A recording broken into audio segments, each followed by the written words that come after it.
इसे एक शेर जौ दो और जो खुद पीसेगी और खाएगी।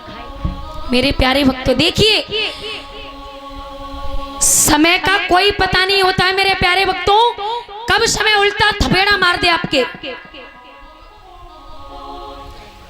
आज मैया सुनीति रानी से दासी बन गई है, और दासी भी नहीं, घर से भी निष्कासित कर दिया गया है।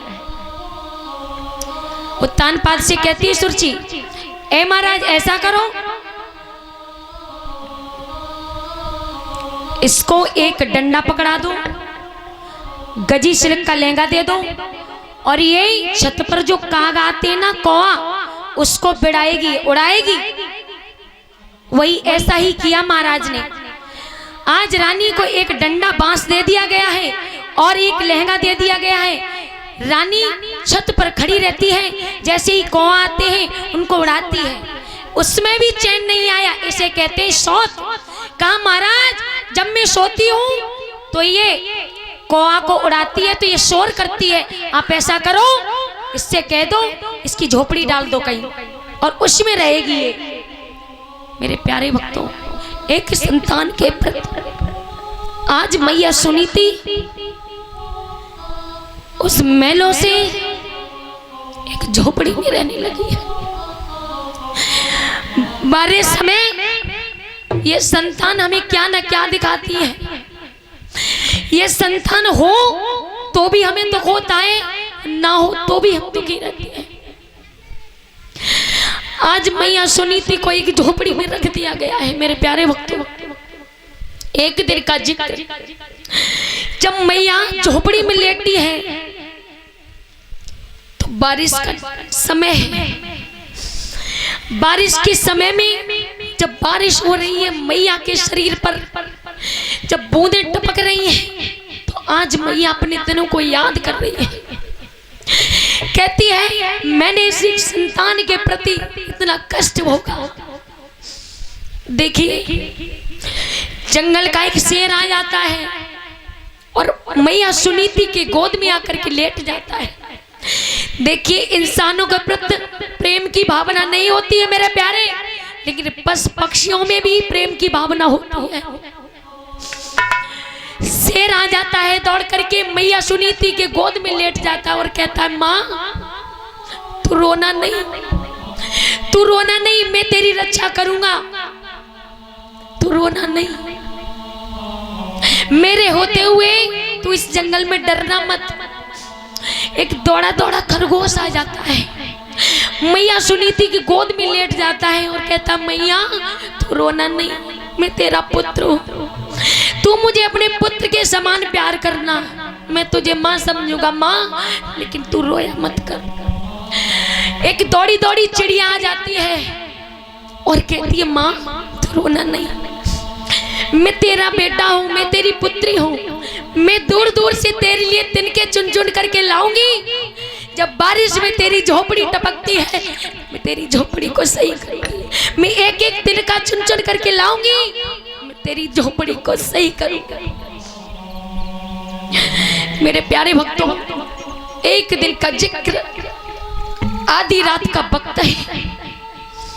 मैया सुनीति जंगल में एक कुआं है और उसमें मरने के लिए चलती है। कहती है मेरा इस संसार में कोई नहीं है। एक सुंदर रचना की है कवि ने, कहता है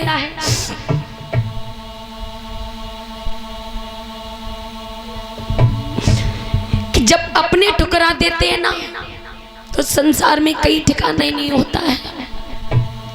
ये बाहर वाले हमारी जब इज्जत करते हैं जब हमें घर में इज्जत मिलेगी। मैया उसी वक्त उस कुएं में गिरने के लिए जाती है। पीछे से बाबा नारद आ जाते हैं। नारद ने पूछा बेटी तुम क्यों आई हो इतनी रात? मैया सुनीति कहती हैं बाबा आप जानते हो कि एक स्त्री क्यों मरना चाहती है? बाबा नारद ने कहा, बेटी एक स्त्री तब मरना चाहती है या तो उसका समाज में अपमान हो गया हो, या उसके पति ने उसका परित्याग कर दिया हो, या उसकी कोख से कोई संतान पैदा नहीं हुई हो। मैया ने कहा, बाबा मेरे पीछे तो तीनों के तीनों ही कारण हैं। क्यों? क्योंकि ये संसार वाले मुझे जीने नहीं देते हैं, और दूसरा कारण मेरे पति ने मेरा परित्याग कर दिया है, तीसरा कारण है मेरी कोख से कोई पुत्र कोई संतान पैदा नहीं हुई है। बाबा नारद ने कहा, बेटी तू लौट जा, और मैं ये वचन करता हूं 1 साल के अंदर में तेरी कोख से एक भक्त पैदा होगा, तेरी कोख से संतान पैदा होगी, तू मेरी वचनों को मान जा। मैया सुनीति बहुत हंसी। बाबा हम तो यही जानते हैं कि संसार के लोग ही झूठ बोलते हैं, हमें तो यही लगता है कि संत भी झूठ बोलने लगे हैं। देखिए 6 महीना हो गए, 6 महीने हो गए, अभी तक मैंने अपने पति का मुंह नहीं देखा है। मेरे प्यारे भक्तों, आज मैया ने कहा है, बाबा मैं कैसे मान जाऊं आपके वचनों को। तो भगवान देखिए, संतों के वचन कभी मिथ्या नहीं जाते हैं, भगवान स्वयं कहते हैं, और बड़ी सुंदर चौपाई है।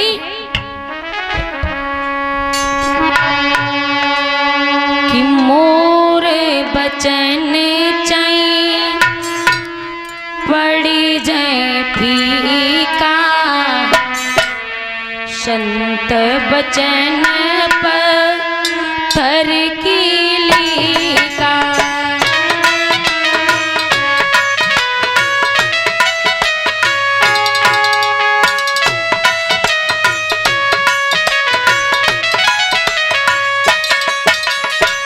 भगवान कहते हैं स्वयं के लिए,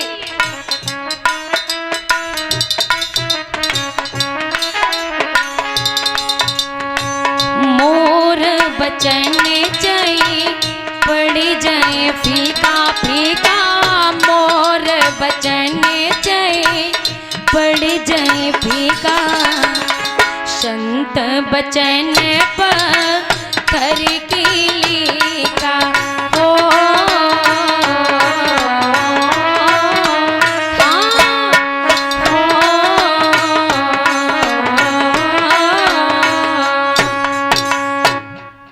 बेटी मेरा 12 महीने तक तू इंतजार कर, तेरी कोख से यदि संतान उत्पन्न ना हो तो दोबारा इसी कुएं में आकर के गिर जाना, मर जाना, हम बचाने के लिए नहीं आएंगे तुझे। मैया सुनीति मान गई, आज लौट कर के उसी झोपड़ी में आई है मेरे प्यारे भक्तों, और मन में सोच रही है कि वो दिन कौन सा होगा जो मेरी खाली झोली जो है वो भर जाएगा। मेरे प्यारे भक्तों, आज मैया रोती जा रही है और उस झोपड़ी में लेट गई है, विचार कर रही है।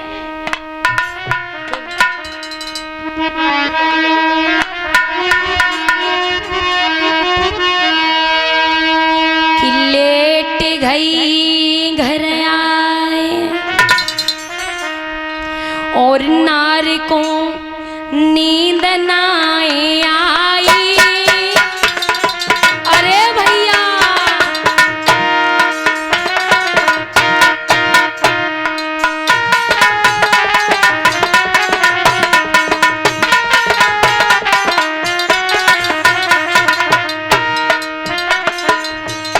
और लेट गई है आई, नार को नींद नाए आई, और नारद की बात ने पे बिटिया गई है सकुचाई।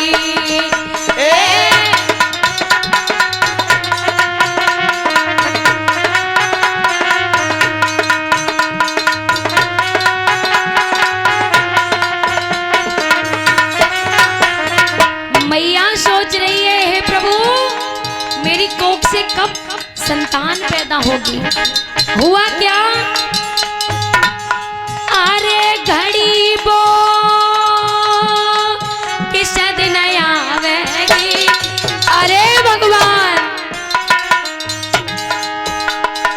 अरे घड़ी बो किस दिन आवेगी, और पुत्र रतन से खाली झोली मेरी भर जावेगी, ये पुत्र रतन से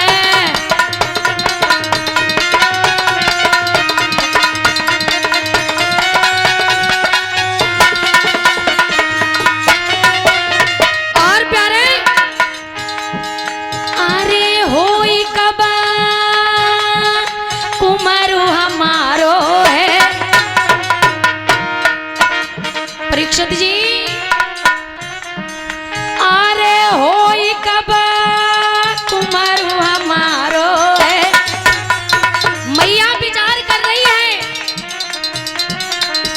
और इन्हीं बातिन में बिटिया को भयो भुरा रोए, ये नहीं बातिन,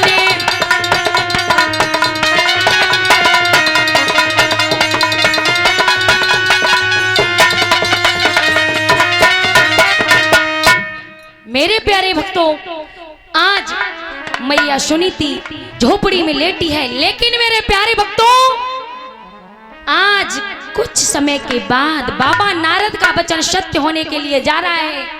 कैसे? आज महाराज उत्तानपाद अपनी सभा में बैठे हुए हैं, सभा में मन नहीं लग रहा है, तो उत्तानपाद ने कहा है मंत्री से, मंत्री बोलो महाराज, आज मेरा सभा में मन नहीं लग रहा है। महाराज तुम्हारा सभा में मन नहीं लग रहा है तो राजा महाराजाओं का काम तो जंगल में बन खड़े में चलो शिकार खेलने के लिए। मंत्री आपने बिल्कुल सही बात कही है। ओ माय गॉड, घोड़े को सजाओ और चलो शिकार करने के लिए। महाराज घोड़ा तैयार है। आज मेरे प्यारे भक्तों, महाराज छोटो घोड़ा चाहिए बड़ो? कितनी दूर जाना होता है, हिसाब से दौड़ कैसी करनी है बोलो। घोड़ा हाँ तो मैं नहीं पता कैसा चाहिए,